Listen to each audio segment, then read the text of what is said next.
there, my name is Rob and welcome to Metal Monthly. This is a video series where we talk about metal music on a monthly basis. Do you see how that works? It's chill, it's fun, I have a beer. Well, normally I do. This is a cider because I ran out of beer. Ooh, fruity. Let's get on with the things that we're talking about. And first of all, that is albums. The albums that were released in August 2021. First up, Serj Tankian's Cinematique series, Illuminate and Violent Violins. That's right, the almighty Serj Tankian has brought out 2 new albums this month because he's very kind. Now, if you're expecting System of a Down levels of heavy metal, you're gonna be disappointed. This is 2 instrumental albums and they're quite orchestral. Illuminate is a piano-only album and Violent Violins is only violins? No. It's also got some electronica and other instruments in there. It's mostly violins. But they are very, very good albums. Maybe they're not your cup of tea, that's absolutely fine, but they are from Serj goddamn Tankian, and so I'm talking about them on Metal Monthly. Next up, Slaughter to Prevail, Kostelom. This is a Russian deathcore band, which is honestly not something I ever thought I'd actually listen to, but it's really goddamn good. It is a mix of clean and very rough vocals, some very fast guitar and heavy drums. It's got a little bit of melody there, which makes it easier for me to get into it. It's got a lot of Slipknot influence and it's just really, really good. I've listened to them a lot recently. This is a really good album. Top pick of the month. Go listen to it. Where was I? Next up, George Lynch, Seamless. This is Americana with twangy guitars, you know the sound I mean. It's got a driving and groovy sound but no vocals. This is another instrumental album this month. It's very strange, it's the month of music with no vocals. If you want mood music as you're driving down the highway so you can imagine you're hunting down the bad guy in a drama film, this is for you.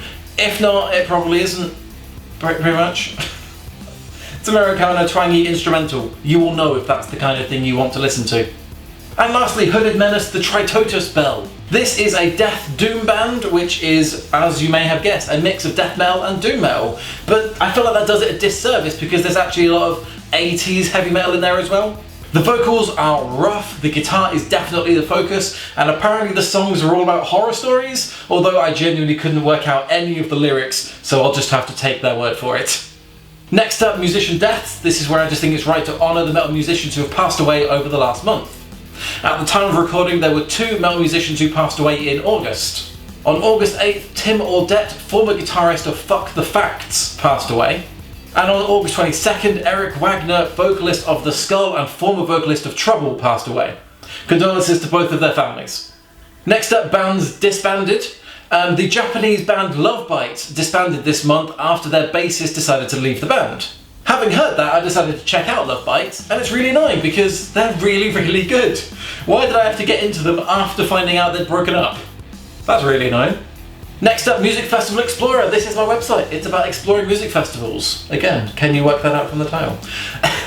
Recently I've posted a sequel to my blog post about surviving the hot weather at music festivals. This one is about surviving wet weather at music festivals because this is the UK and it rains quite a bit here. It's full of tips about how to stay dry if it shits it down with rain. Check it out if you want, link in the description. And finally, the fun stories from last month, and obviously the focus is Bloodstock. Bloodstock happened, it was good, I assume I couldn't go, and that really annoys me. However, people went, they had a very good time, and the incredible Serena Catherine has made a vlog of it, vlog, if that's how you say it. It's 40 minutes of fun Bloodstock times, check it out, link in the description.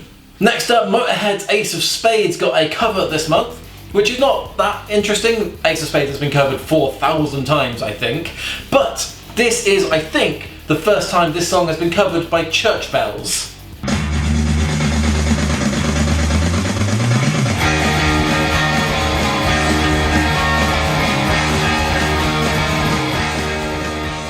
How cool is that? Genuinely, that was much cooler than I was expecting it to be. And finally, Kenneth Copeland, the American televangelist, did an exorcism recently for COVID-19, which is a weird story, even like by itself. However, then the talented Andre Antunes did a mashup of that clip with a heavy metal backing track, and it's surprisingly really good. Standing in the office of the prophet of God, I execute judgment on you, COVID-19. It's a fantastic video, you should definitely go watch it and subscribe to his channel because it's great, and this isn't the first time I've mentioned a project he's done on Metal Monthly. And that's all from me. Thank you so much for watching. I really hope you've enjoyed this video. If you have, please do click like and subscribe. It helps the YouTube metric and all that. If you listen to any of those albums I mentioned, let me know in the comments what you thought of it. My name is Rob, and I will see you next month.